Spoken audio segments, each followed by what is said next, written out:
नमस्कार विद्यार्थी मित्रांनो, इयत्ता 11वी ऑनलाईन प्रवेश प्रक्रियेचे कॅप राऊंड 1 साठी अर्ज मागवण्यात येत आहेत.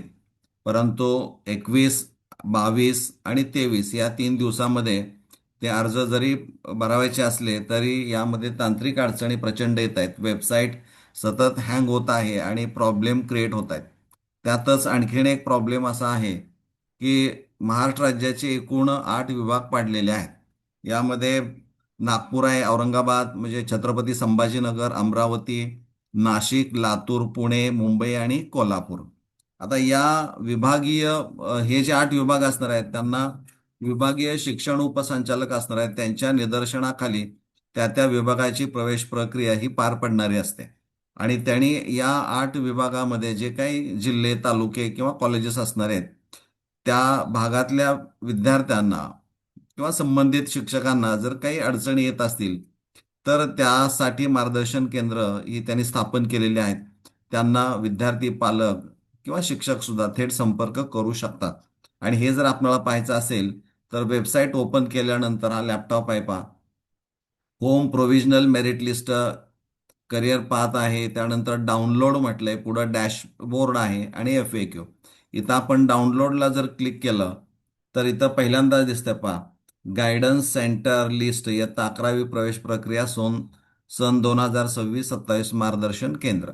इथं जर आपण क्लिक केलं तर इथं नागपूर विभागातील मार्गदर्शन केंद्र आहे. इथं कनिष्ठ महाविद्यालय त्यांचं नाव आहे, पत्ता आहे, संपर्क अधिकाऱ्यांचं नाव आहे आणि त्यांचे फोन नंबर्स आहेत. म्हणजे त्या विभागातील मुलांना जर काही अडचणी येत असतील या प्रवेश प्रक्रियेच्या अनुषंगानं तर तुम्ही थेट यांना मोबाईलवरनं बोलू शकता आणि ते तुमचे प्रश्न सोडवतील. आता यामध्ये जर आपण पाहिलं तर हे नागपूर आहे, त्यानंतर खाली छत्रपती संभाजीनगर आहे, हा दुसरा विभाग आहे. त्यानंतर इथं अमरावती आहे,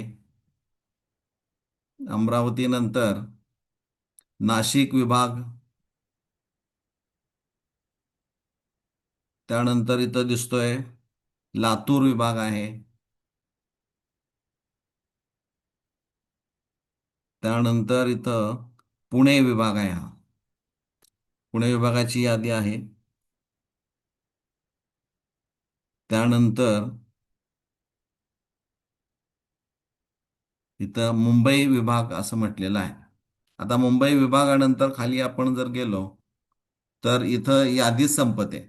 यामध्ये कोल्हापूर विभागासाठी मार्गदर्शन केंद्र स्थापन केलीत की नाहीत हे शंका येते. कदाचित यांच्याकडून जर राहिलं असेल तर मला वाटतं हे आपण तात्काळ अपलोड करावी, जेणेकरून त्या विभागातील मुलांचे प्रश्न सोडवण्यास मदत होईल. तर मला वाटतंय महाराष्ट्र राज्याचे जे शिक्षण संचालक असणारे आहेत त्यांनी ही गोष्ट विचारात घेऊन लवकरात लवकर कोल्हापूर विभागातील मार्गदर्शन केंद्र आणि संपर्क अधिकारी त्यांचे फोन नंबर हे या वेबसाईटवर उपलब्ध करावेत किंवा अपलोड करावेत. मला वाटतंय विद्यार्थ्यांच्यासाठी, पालकांच्यासाठी ही गोष्ट अतिशय महत्त्वाची असणारी आहे. आपण इथं थांबूया. धन्यवाद.